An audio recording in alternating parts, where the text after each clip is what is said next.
The sun rises over New Zealand, and Buddhist worshippers are at prayer.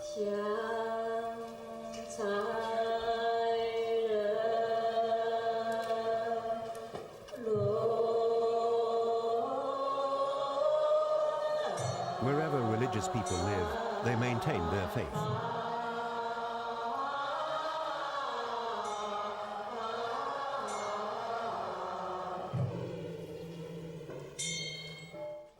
They also maintain their eating habits, especially when they're Chinese.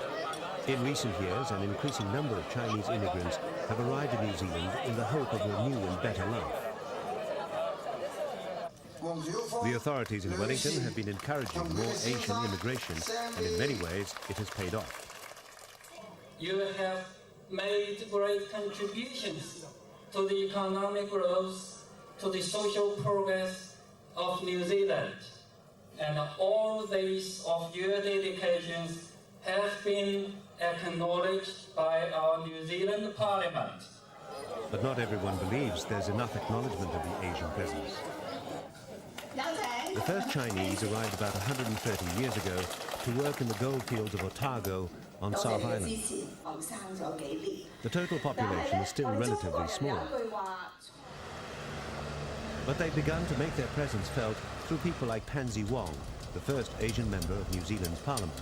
After 130 years, at long last, one of us have made it, to the parliament, which is the ultimate statement that New Zealand Chinese are enjoying equal status in political terms and in every other terms. And I think that, to me personally, it's an extremely humbling exercise and it's a very rewarding experience.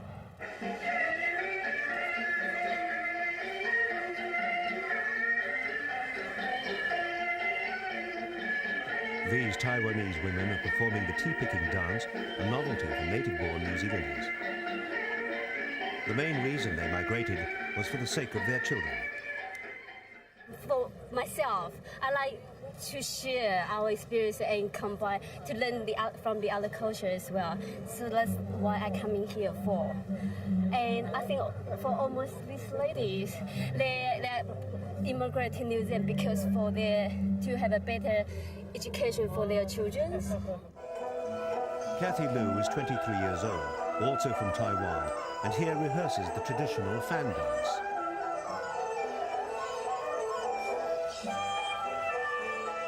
She has encountered obstacles but hopes to overcome them. When I immigrate here, we see some problem like language problem, and also the job opportunity here is not that much. So will Kathy remain? I'm proud of being Taiwanese, but if I get a good job, I'll stay here for the rest of my life. Life for immigrants anywhere is initially hard. In New Zealand, the unemployment rate for non-whites is much higher than that for whites. So for Asians in particular, it helps to improve your English. But more official help could be given. Australia has done a lot of work in translating the new acts, the laws into Chinese to facilitate the Chinese newcomers. But New Zealand has been a bit slower in doing that. In other respects, many native New Zealanders are doing their bit to improve community relations. People like Asian liaison police officer Ken Jackson.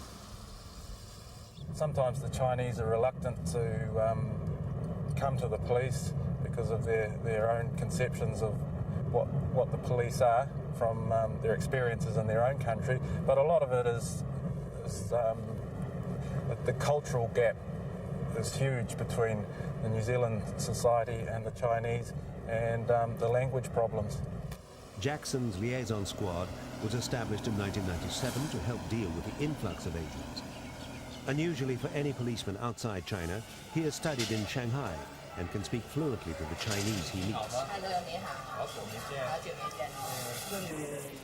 When people start talking about Asians, they often alarm bells ring about triads and all that kind of thing. And of course, there is a criminal element that exists in New Zealand. It's quite well known in New Zealand that a lot of Asians, they come here, they're not used to dealing with with banks. They prefer to deal with cash, in other words, and so some keep large quantities of cash in the bedroom, easy to find places, and also expensive jewellery. So therefore they become what's perceived as a relatively easy target.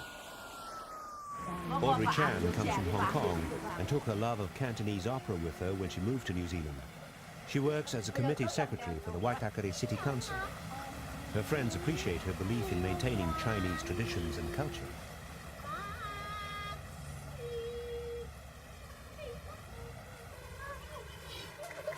But for her children's sake, she knows what else counts.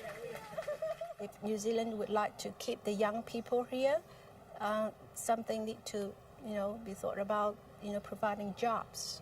If you have people, then you have jobs, they will stay. If you don't have jobs, they can't. They have no choice but to go away. But who knows what the future holds? This one here Johnson Chen believes he can help. Here's west.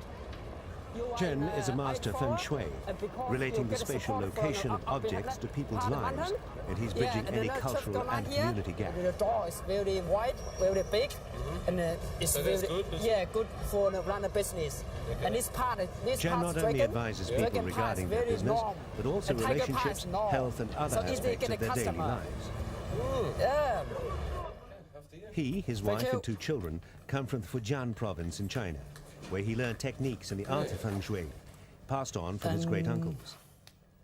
So He says Auckland's future is good because it faces the sea and gets plenty of sun. As for individuals, whether they're Chinese or New Zealand or Kiwis, they all want to know the same things. Will I be healthy? Will I meet the partner of my dreams? Will I be rich? And next year will be more successful for your business, so don't worry. Your business will pick up very quickly and very successful. Great. That's good news. 50% about the Kiwi people and 50% is Chinese people. And always want to improve the finance because this few years, the finance economic in everywhere is not good. So that's why they come to they ask me, to improve the feng shui, to improve the business and improve the finance. Like this plant, it's better over in the part, much better. Over here? Yeah, over here. Yeah, easy catch money, easy get more finance. And so I'll put that plant there right now. I can't wait. I need money now. New Zealand is a beautiful country. From initial European influence, it is turning increasingly to Asia and to the Pacific, of which it forms part of the rim.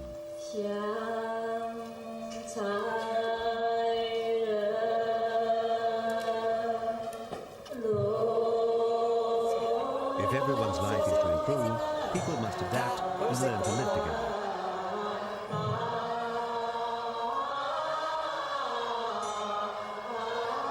Increasing the racial mix of New Zealand by encouraging more Asian migration could turn out to be of benefit to all. And if they get it right, that will be a lesson the world could learn.